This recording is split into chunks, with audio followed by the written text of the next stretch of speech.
बिस्मिल्लाहिर्रहमानिर्रहीम अस्सलाम वालेकुम। मेरे अज़ीज़ तलबा व तलबात, उम्मीद है कि आप सब खैरियत से होंगे। मेरा नाम है दिल महबूब और मैं हूं आपका कंप्यूटर टीचर। आज हम पढ़ने वाले हैं एल्गोरिथम और फ़्लो चार्ट में फ़र्क। इसमें हम देखेंगे कि एल्गोरिथम और फ़्लो चार्ट के नुकसानात क्या हैं और फ़वाइद क्या हैं। इन दोनों का मुआवज़ना करेंगे और हमें पता चलेगा कि इन दोनों के फ़वाइद तो हैं, लेकिन इनके नुकसानात क्या हैं। उसके बाद आज ही हम टेस्ट डाटा के बारे में भी थोड़ा सा पढ़ लेंगे। इस मौजू को भी हम शुरू कर लेंगे। तो चलते हैं लेक्चर की तरफ। मेरे अज़ीज़ तलबा तलबात, जैसा कि आपको पता है कि आज जो हमारा मौजू है वो है एल्गोरिथम और फ़्लो चार्ट में फ़र्क। हमने ये पढ़ना है कि एल्गोरिथम और फ़्लो चार्ट में क्या फ़र्क है। इससे कबल हमने फ़्लो चार्ट के बारे में पढ़ा। हमने ये देखा कि फ़्लो चार्ट क्या होता है, फ़्लो चार्ट को किस तरह से बनाया जाता है, फ़्लो चार्ट को बनाने के लिए हमारे पास कौन सी अलामतें इस्तेमाल होती हैं। हमने कुछ सरगर्मियाँ और कुछ मिसालों से फ़्लो चार्ट को समझा और बनाना सीख लिया। उसके बाद हमने एल्गोरिथम पढ़ा। हमने देखा कि एल्गोरिथम क्या होता है, एल्गोरिथम को बनाने के लिए कौन कौन सी अलामतें इस्तेमाल की जाती हैं। हमने देखा कि एल्गोरिथम जो है और फ़्लो चार्ट जो है, इनमें फ़र्क क्या है।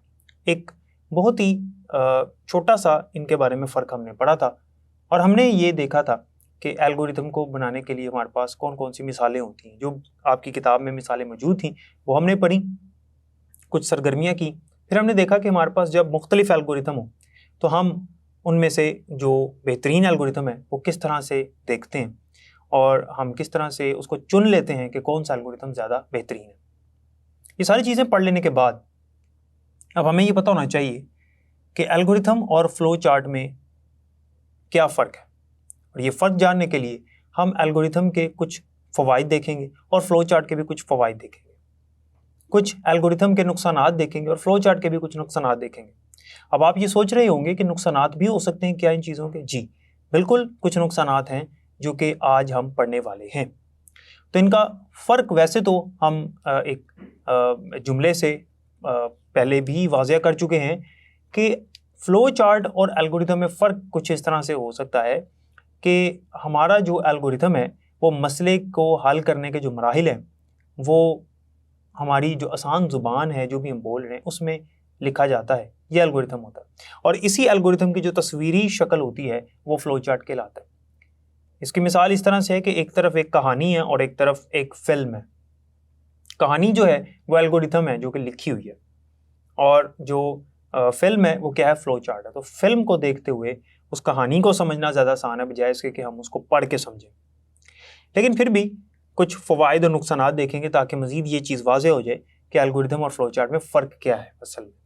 तो बुनियादी तौर पर जो इनका फ़र्क है वो फ़वाइद और नुकसानात से ही पता चलेगा। तो यहाँ पर मैंने फ़्लो चार्ट के फ़वाइद और नुकसानात लिखे हैं और यहाँ पर एल्गोरिथम के फ़वाइद और नुकसानात हैं। फिर इनका मुआवज़ना करेंगे और देखेंगे कि इनमें क्या फ़र्क होता है। सबसे पहले देखते हैं फ़्लो चार्ट के फ़वाइद। फ़्लो चार्ट के फ़वाइद में उसने लिखा है कि ये बनाना आसान है। फ़्लो चार्ट को बनाना आसान होता है। फ़्लो चार्ट को बनाना इस वजह से आसान है क्योंकि तस्वीरी शक्ल है और इसमें हमें अलामतों के बारे में बताया होता है, तो इसको आसानी से बनाया जा सकता है। फ़्लो चार्ट बनाना मुश्किल नहीं होता। फ़्लो चार्ट बनाना मुश्किल नहीं होता, ये बनाना आसान ही होता है अगर आपको इसकी अलामतें आ जाएं और आपको पता हो कि कौन सी अलामत कहाँ पर इस्तेमाल करनी है।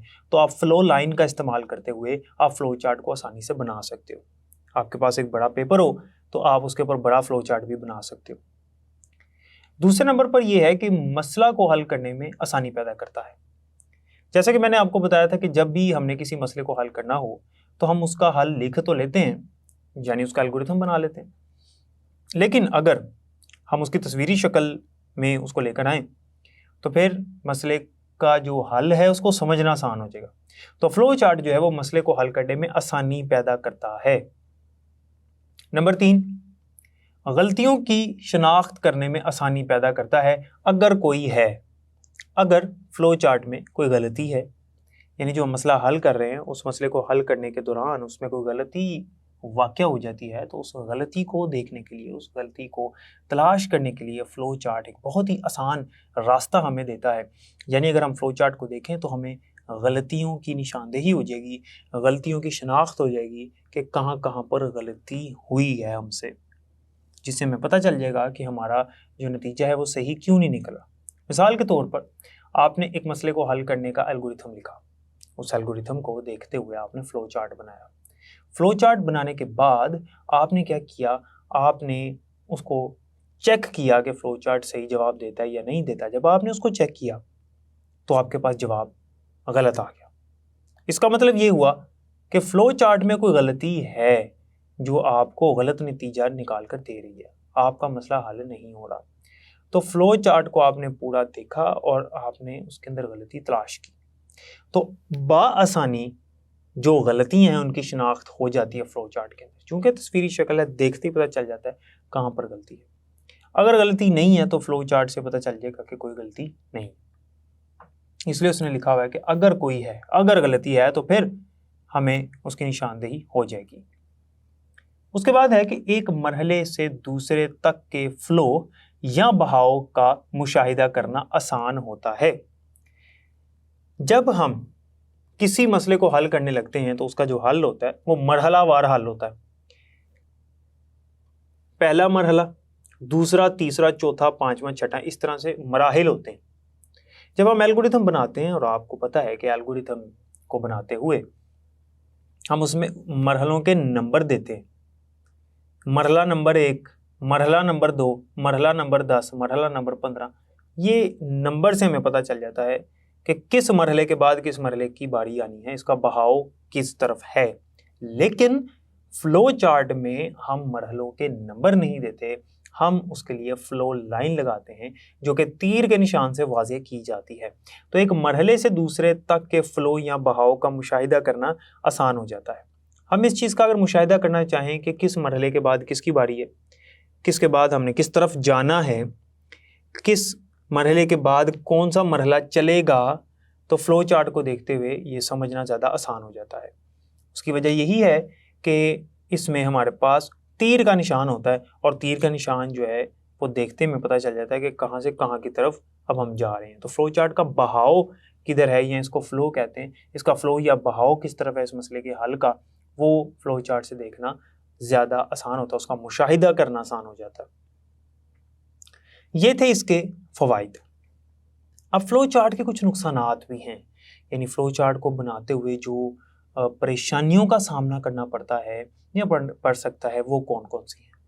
नंबर 1, फ्लो चार्ट बनाने के लिए ज़्यादा वक्त दरकार होता है। हमने इसके फ़ायदे में पढ़ा कि ये बनाना आसान होता है, इसमें कोई शक नहीं कि फ्लो चार्ट बनाना आसान होता है, लेकिन याद रखिएगा कि फ्लो चार्ट बनाना तो आसान है लेकिन इसको बनाने में वक्त लगता है। क्योंकि जब हम किसी चीज़ की ड्राइंग कर रहे हैं तो उसका हक्का तैयार कर रहे हैं, उसका नमूना बना रहे हैं, उसकी तस्वीर बना रहे हैं, क्योंकि फ्लो चार्ट एक तस्वीरी शक्ल होती है।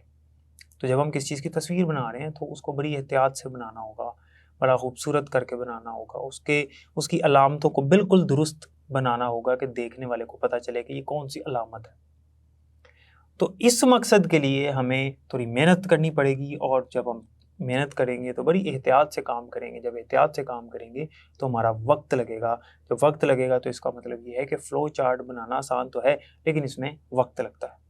हमारी दुनिया में, हमारी आम रूटीन में हम बहुत सारे ऐसे काम करते हैं जो कि होते तो आसान है लेकिन उनमें वक्त लग जाता है। तो कुछ काम ऐसे होते हैं जो बहुत ज़्यादा वक्त ले लेते हैं, तो फ़्लो चार्ट उनमें से एक है कि ये इसका नुकसान है कि फ़्लो चार्ट बनाने के लिए ज़्यादा वक्त दरकार होता है। नंबर 2, हर मर्तबा फ़्लो चार्ट में तरमीम आसान नहीं होती। तरमीम का मतलब होता है तब्दीली। आपने फ़्लो चार्ट में कोई चीज़ तब्दील करनी है, ये हर बार आसान नहीं होती। कई दफ़ा आसान होती है, कई दफ़ा नहीं होती। आपने फ़्लो चार्ट बना लिया, अब उसमें आपने देखा कि कोई गलती आ गई या गलती नहीं भी आई तो आपने कहा यहाँ पर ये ऐसे नहीं, ऐसे होना चाहिए था। यानी आसान अल्फाज में कहूँ तो आपने उसको तब्दील करना है, थोड़ा सा भी कहीं से करना है, तो हर बार ऐसा करना आसान नहीं होता। कुछ फ़्लो चार्ट ऐसे होते हैं जिनमें अगर हम तरमीम करें तो वो ख़राब हो जाते हैं, उनको दोबारा से सारा बनाना पड़ता है फिर। तो एक फ़्लो चार्ट को अगर आपने तब्दील करना है, कहीं से थोड़ा सा भी तब्दील करना है, तो हर बार ऐसा करना आसान नहीं है। कई दफ़ा बड़ा मुश्किल काम होता है और कई दफ़ा तो हमें पूरा फ्लो चार्ट ही दोबारा बनाना पड़ जाता है, क्योंकि अगर हम उसमें तब्दील करेंगे तो वो तस्वीर ख़राब हो जाएगी और वो साफ़ सुथरी भी नहीं रहेगी। तो इसलिए फिर हमें कई दफ़ा वो आसानी नहीं देता, हमें हो सकता है कि नया फ्लो चार्ट बनाना पड़ जाए। नंबर 3, ये बहुत बड़े मसले के लिए मुनासिब नहीं है। आपके पास एक बड़ा मसला है, आपने उसको हल करना है, उसके मराहिल भी ज़्यादा हैं और उसके अंदर पेचीदगियाँ भी ज़्यादा हैं। तो ये कुछ नुकसानात हैं फ़्लो चार्ट के। वैसे तो देखा जाए तो फ़्लो चार्ट के फ़ायदे ही हैं, लेकिन कुछ इसमें परेशानियों का सामना करना पड़ सकता है, जो कि हमने यहाँ पर देखा। अब हम बात करते हैं एल्गोरिथम की। एल्गोरिथम के भी कुछ फ़वाइद हैं और कुछ नुकसानात हैं, और इसके फ़वाइद में पहला फ़ायदा ये है कि ये आसानी से लिखा जा सकता है। यही काम हमने फ़्लो चार्ट में भी पढ़ा था। इन दोनों का एक फ़ायदा है कि इसको बनाना आसान है, क्योंकि ये लिखा तो नहीं जाता, बनाया जाता, और इसको लिखना आसान है, ये आसानी से लिखा जाता है। एल्गोरिथम मुश्किल नहीं होता, फ़्लो चार्ट भी मुश्किल नहीं होता, दोनों को लिखना या बनाना आसान होता है।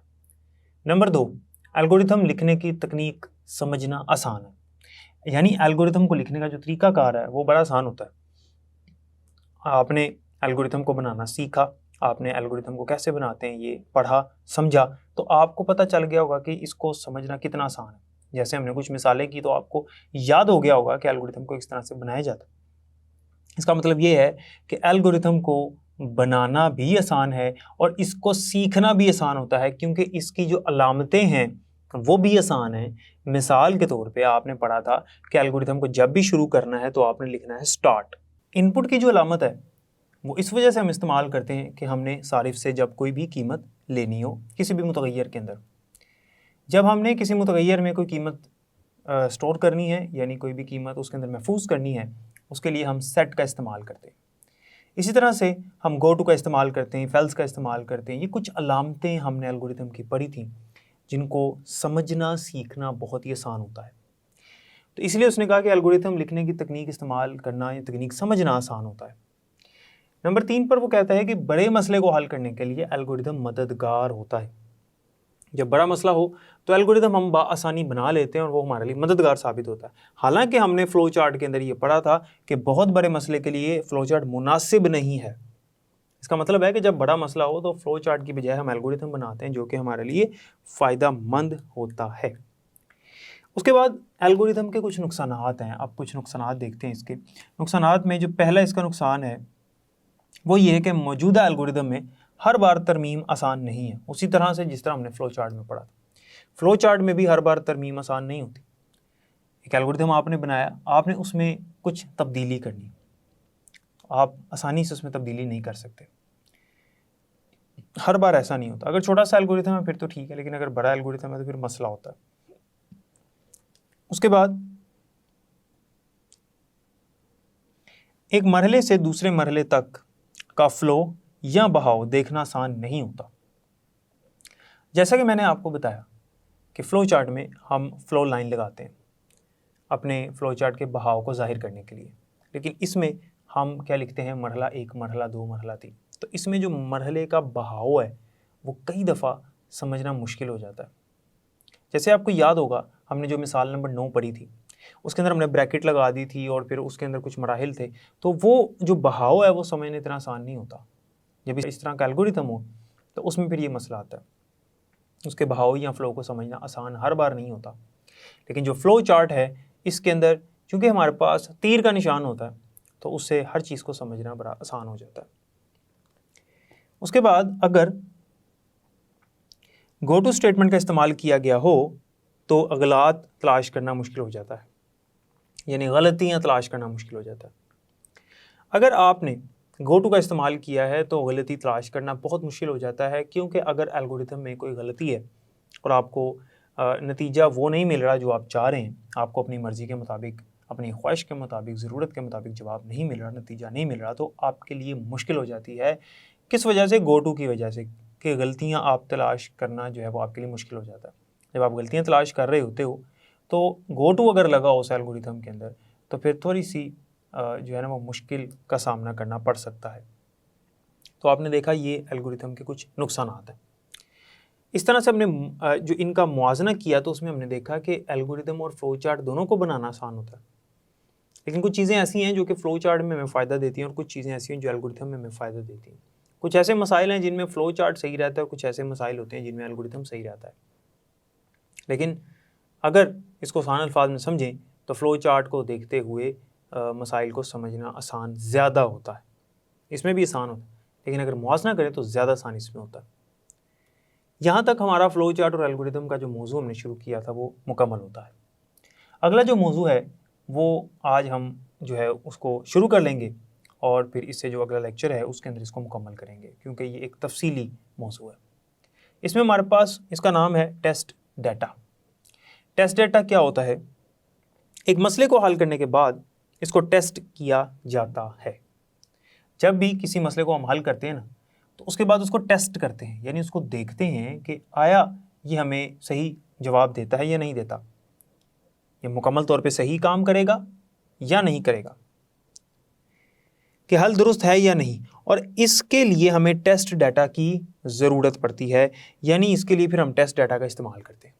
टेस्ट डाटा क्या होता है कि वैसे तो हमें जवाब नहीं चाहिए उसका, लेकिन हम सिर्फ उसको टेस्ट करने के लिए वो डाटा उसको देते हैं। मिसाल के तौर पे एक कैलकुलेटर आपने बना लिया और आप उसको टेस्ट करना चाहते हैं कि कैलकुलेटर सही काम कर रहा है या नहीं कर रहा, तो आप उसके अंदर कुछ कीमतें दर्ज करके देखेंगे। वो जो कीमतें हैं वो टेस्ट डाटा है, आपको उनका जवाब चाहिए नहीं था, लेकिन आपने सिर्फ उसको टेस्ट करने के लिए ऐसा किया। मिसाल के तौर पे आपने कैलकुलेटर में दर्ज किया 2 + 3, तो जवाब आया 5। आपने देख लिया कि आपका कैलकुलेटर सही जमा कर रहा है, आपका कैलकुलेटर यहाँ पर सही काम कर रहा है, जमा करते हुए सही जवाब दे रहा है आपको। ये जो डाटा है 2 और 3, ये क्या है? ये टेस्ट डाटा है। आपको 5 जवाब चाहिए नहीं था, आपको पता है 2 और 3 को अगर हम जमा करें तो क्या जवाब आता है, लेकिन आपने सिर्फ उसको टेस्ट करना था। तो टेस्ट करने के लिए जो डाटा दिया जाता है उसको टेस्ट डाटा कहते हैं। टेस्ट डाटा की अहमियत क्या होती है ये हम आगे जाके पढ़ेंगे, लेकिन अभी मैंने आपको सिर्फ जो है वो इसके बारे में बता दिया कि टेस्ट डाटा होता क्या है। हमने फ़्लो चार्ट उसके फ़वाइद और नुकसानात पढ़े, एल्गोरिदम उसके फ़वाइद और नुकसानात पढ़े, और टेस्ट डाटा के बारे में भी थोड़ा सा पढ़ लिया, और इसको हमने शुरू कर लिया इस मौजू को यहाँ पर। उम्मीद है कि यहाँ तक आपको समझ आ गई होगी। तो जैसा कि आपने पढ़ा कि फ़्लो चार्ट के फ़वाइद और नुकसानात क्या होते हैं, और एल्गोरिथम के भी फ़वाइद और नुकसानात हमने पढ़ लिए। हमने इन दोनों का आपस में मुआवजा किया और इनका फ़र्क जान लिया। उसके बाद हमने टेस्ट डाटा के बारे में भी पढ़ा और हमने देखा कि टेस्ट डाटा जो है वो क्या होता है, टेस्ट डाटा की अहमियत क्या है और इसकी अक़साम कौन कौन सी हैं, ये हम अगले लेक्चर में पढ़ेंगे। तब तक के लिए मुझे इजाज़त दें। अपना बहुत ख्याल रखिएगा। अल्लाह हाफ़िज़।